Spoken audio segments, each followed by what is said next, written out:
Bom dia, sexto ano. Como vocês estão? Espero que estejam bem. Nós vamos começar agora o conteúdo da quarta unidade. Está aí no seu livro, no capítulo 10, Sistema Sensorial. Nós vamos estudar o sistema sensorial dividido em 3 partes.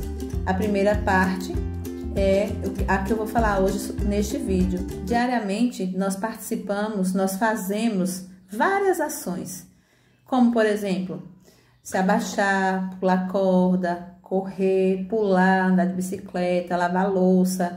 Qualquer movimento que fizermos, nós precisamos de muita coordenação motora para conseguir realizar esses movimentos com precisão. E esses movimentos, eles são interpretados pelo cérebro, né? Na verdade, o cérebro, os olhos e os músculos, eles trabalham em conjunto para que possamos realizar todas essas atividades no nosso dia a dia. E o que é o sistema sensorial? Aí no seu livro, nesse quadrinho aí chamado Clique, diz assim: a parte do sistema nervoso responsável pelo processamento de estímulos que o nosso corpo recebe do ambiente externo é chamado de sistema sensorial. Então, o sistema sensorial é o quê? É uma parte do nosso sistema nervoso que é responsável por processar os estímulos que o nosso corpo recebe da parte externa. Agora, o que são os receptores? Quem são esses receptores sensoriais? Aí no Clique ainda também fala assim: as células que transformam esses estímulos em mensagens de impulsos nervosos. Então, os receptores sensoriais são as células que transformam esses estímulos em mensagens. Nós temos 5 sentidos: a visão, o tato, a audição, o olfato e o paladar. Então, esses 5 sentidos são ferramentas muito importantes que nos conectam ao mundo, que nos conectam à realidade, que nos possibilita perceber o que acontece no ambiente. Então, esses 5 sentidos são importantíssimos e nós devemos cuidar muito bem deles. Os órgãos relacionados à visão são os olhos. Os olhos apresentam uma forma esférica de aproximadamente 3 centímetros e ele está parcialmente dentro do nosso crânio. A parede do olho é dividida em 3 partes: a esclera, coroide e retina. Observe aí na página 4 do seu livro, nós temos aqui uma imagem mostrando e falando sobre cada estrutura dessa. Então, a estrutura básica do olho humano é essa daí, com todas essas partes: esclera, coroide, retina, córnea, íris, pupila, cristalino, humor aquoso, humor vítreo, fóvea e o nervo óptico. Então, cada um tem a sua função. Dá uma olhadinha aí na página 4 do seu livro, que aí você vai ver a esclera. Que parte do olho é essa? É a camada mais externa. É essa camada que protege os nossos olhos. O que é o coroide? É a camada intermediária, ou seja, a camada do meio. Nela se encontra vários vasos sanguíneos. É uma camada rica em vasos sanguíneos. E a retina é a camada mais interna, está mais dentro, mais lá no profundo do olho. E é nessa camada que se encontra uma região chamada de fóvea, que está relacionada à formação da imagem. O que é a córnea? É uma membrana bem fina que recobre a íris. E o que é a íris? É a parte responsável pela atribuição da cor nos olhos. Temos também a pupila, que é um orifício localizado no interior da íris, e é por meio dela que a luz entra no olho. O cristalino é uma estrutura gelatinosa e elástica, é também conhecida como lente. Temos aí o humor aquoso e o humor vítreo, ambos são líquidos que nós temos dentro dos nossos olhos. E esse líquido do humor aquoso, ele preenche o espaço entre a córnea e o cristalino. E o humor vítreo é um líquido gelatinoso e viscoso que preenche o espaço entre o cristalino e a retina. Temos a fóvea, que é uma região do centro da retina, onde é formada a imagem que será transmitida no cérebro. E por último, nós temos o nervo óptico, que é como se fosse uma espécie de cordão, que conecta os olhos ao cérebro. E aí, é assim que ele conduz os impulsos nervosos, que vem todas as ações, o que a gente consegue enxergar, tudo isso aí ligado pelo nervo óptico entre os olhos e o nosso cérebro. Por que será que as pessoas não enxergam bem? Provavelmente, essas pessoas têm algum problema de visão, como eu. Preciso usar óculos por um problema de visão. Então, quando a pessoa sentir alguma necessidade, alguma dificuldade para enxergar, quando estiver lendo, ou para assistir TV, mexer no celular, usar o computador, ou quando está em um ambiente com a luz muito clara e sente algum incômodo, precisa ir ao médico. E o médico que cuida da parte dos nossos olhos é o oftalmologista. Vai ao médico, ele vai fazer exames e ele vai chegar a um diagnóstico. Ele vai dizer o que a pessoa tem, qual é o problema de visão que a pessoa tem e provavelmente vai receitar óculos ou lente. É muito comum encontrarmos pessoas com problema de visão. E essas pessoas, para chegar a essa conclusão que precisa usar um óculos ou usar uma lente, é porque passou no oftalmologista, como eu falei anteriormente. Agora, quando a pessoa ainda não sabe o que tem, é comum ela sentir algumas coisas diferentes no seu corpo. Por exemplo, quando há algo errado com a visão, é o que diz aqui o seu livro na página 9. Quando há algo errado com a visão, o nosso corpo dá alguns sinais. Que sinais são esses? Não que todos esses sinais vai acontecer com todas as pessoas, porque vai depender também do problema de visão. Mas é comum dar tontura. Em geral, essa tontura é quando acontece durante a leitura. É comum também a dificuldade para ler, ou a pessoa precisa afastar o livro ou chegar mais perto para conseguir enxergar. É comum também a pessoa ficar piscando os olhos, piscando, tipo, além da conta. Todos nós piscamos os olhos, mas piscando demais pode ser um problema de visão. Também a sensibilidade à luz. Um lugar muito claro, a pessoa fica com uma sensibilidade de não conseguir deixar os olhos abertos e fica fechando um pouquinho para se sentir melhor. E também uma dor de cabeça.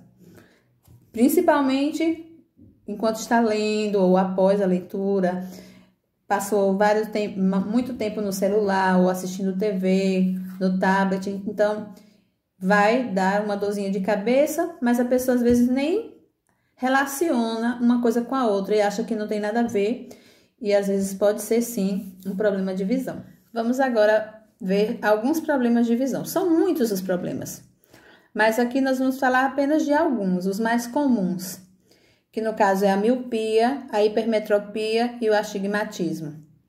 Então, a miopia, o que acontece com a pessoa que tem miopia? A imagem, ela é focalizada antes da retina. Já a hipermetropia, a imagem é focalizada atrás da retina e não na retina. Por isso que causa esse problema e essa dificuldade de enxergar. O astigmatismo, a imagem fica turva, fica meio que distorcida, que é o problema que eu tenho. Eu uso óculos porque eu tenho hipermetropia. A imagem fica distorcida. Ou astigmatismo, tá? Corrigindo aí, astigmatismo. A imagem fica turva e distorcida. Por exemplo, ao olhar para uma lousa, um quadro, eu não conseguia, antes de usar o óculos, foi assim. Eu comecei a perceber que eu estava com algum problema de visão por isso. Eu olhava o quadro e eu não conseguia decifrar se era um F ou se era um E. Letras parecidas, se era um P ou se era um R, na época da faculdade. Então, foi aí que eu fui fazer o exame e descobri que eu tenho astigmatismo. Tem também muitos outros problemas, mas um problema assim que é um problema considerado problema dos tempos modernos, que é quando a gente usa muito tempo, tipo, além da conta, exagera no uso do computador, no uso do tablet, celular, televisão. E quando a gente usa demais, isso pode acarretar em alguns problemas de visão. Claro que agora, nesse período que nós estamos de quarentena, nós estamos usando mais do que deveríamos, porque tudo a gente faz por esses meios aí. Mas, quando possível, o quanto menos você usar, melhor para a sua visão. Mas nós podemos ter alguns cuidados, já que temos que usar tanto esses aparelhos, para não prejudicar mais ainda a nossa visão. Que cuidados são esses? Nós temos que manter o aparelho, ou estarmos distante dele, no caso da TV, mais ou menos uns 60 a 70 centímetros do nosso rosto. Nós também temos que regular a luz. Nós temos como regular a luz aí do celular, para não deixar muito claro, não ficar aquele brilho, né? E ele pode incomodar. E também nós podemos fazer pausas entre o uso. Se você já usou bastante pela manhã, dá uma pausa. À tarde você volta a usar, mas com moderação. Isso vai ajudar muito, vai contribuir para que você não tenha o problema de visão, caso você não tenha ainda. E quem já tem, com certeza pode agravar. Agora, como será que nós podemos evitar os problemas de visão ao longo da vida? Porque nós sabemos que alguns problemas são congênitos, ou seja, você já nasce com eles, mas outros são adquiridos com o tempo. É muito comum, até os 5 anos de idade, a criança não usar o óculos, mesmo precisando, porque talvez nunca foi ao oftalmologista e não sabia que precisa. Então, nesse período que a criança entra na escola, é quando ou o professor ou a própria criança vai falar que está sentindo alguma coisa, ou fazendo as tarefas de casa, os pais vão perceber alguma dificuldade. Então, é mais ou menos nesse período da escola que se descobre problemas de visão nas crianças. E quanto mais cedo descobrir, melhor, porque vai cuidar, vai tratar desde cedo e esse problema não vai se agravar. É muito importante que a gestante tome todas as vacinas recomendadas, porque a falta de uma dessas vacinas pode causar sérios problemas no bebê, inclusive a cegueira ou problemas neurológicos. Tem um outro problema muito comum, que talvez você já tenha muito ouvido falar ou conheça alguém que tenha, é a catarata, onde a lente fica embaçada e a pessoa tem dificuldade para enxergar. Mas a catarata também pode ser congênita ou adquirida com a idade. Mas existe cirurgia, e depois da cirurgia a pessoa consegue enxergar bem melhor, e outros ainda fica com um pouquinho de grau, mesmo tendo feito a cirurgia, mas nem se compara com quão mal enxergava antes. Então, é muito importante ver desde cedo se a pessoa tem o problema e procurar tratamento para poder não piorar depois. Embora não enxerguem, as pessoas cegas, eles se orientam usando os outros sentidos. Então, é assim que eles conseguem interagir com o mundo e com o ambiente. Para ler e escrever, eles utilizam o sistema Braille, que é um código universal, e esse sistema ele foi desenvolvido por um francês chamado Louis Braille, e nós temos aí na página 12 do livro falando um pouco da história de Louis Braille. Ele, aos 3 anos de idade, tá aí na página 12 lá embaixo, aos 3 anos de idade, ele estava brincando na oficina do pai. O pai fabricava arreios de sela para cavalo, e ele estava brincando e ele se machucou. Ele machucou um dos olhos com um dos instrumentos lá, uma das ferramentas que o pai utilizava na oficina. Era uma ferramenta pontiaguda. E ele perfurou o olho. E poucos dias depois, após esse acidente, o olho dele ficou muito infeccionado e ele foi perdendo a visão, até que ele ficou cego por completo. E naquele tempo já existia um tipo de código, mas não era Braille, era algum outro, mas não era tão eficiente quanto o Braille. Isso aconteceu aos 3 anos e ele foi convivendo assim, com a cegueira, aprendendo a conviver. E aos 12 anos de idade, ele descobriu, ele criou um método chamado o método de comunicação tátil, que por sua eficiência continua sendo usado até hoje em todo o mundo. Os símbolos que compõem o sistema Braille são identificados pelo tato, com auxílio do dedo indicador, por meio do reconhecimento de pontos em alto relevo. É muito comum entrarmos em elevadores e perto do botãozinho onde tem os números de cada andar, tem os pontinhos em alto relevo. Aqueles pontinhos, para quem não sabia, é o número de cada andar para as pessoas que entrarem ali, que são cegas. Então, eles conseguem se deslocar de um canto para o outro, até inclusive no elevador, porque tem esses pontinhos lá, que faz parte do sistema Braille. Existe também, para ajudar os cegos, é o cão-guia. Esses cães, eles são adestrados, eles são ensinados e eles acompanham ali o cego em todos os lugares, inclusive em locais públicos. Esses cães são liberados para acompanhar o cego.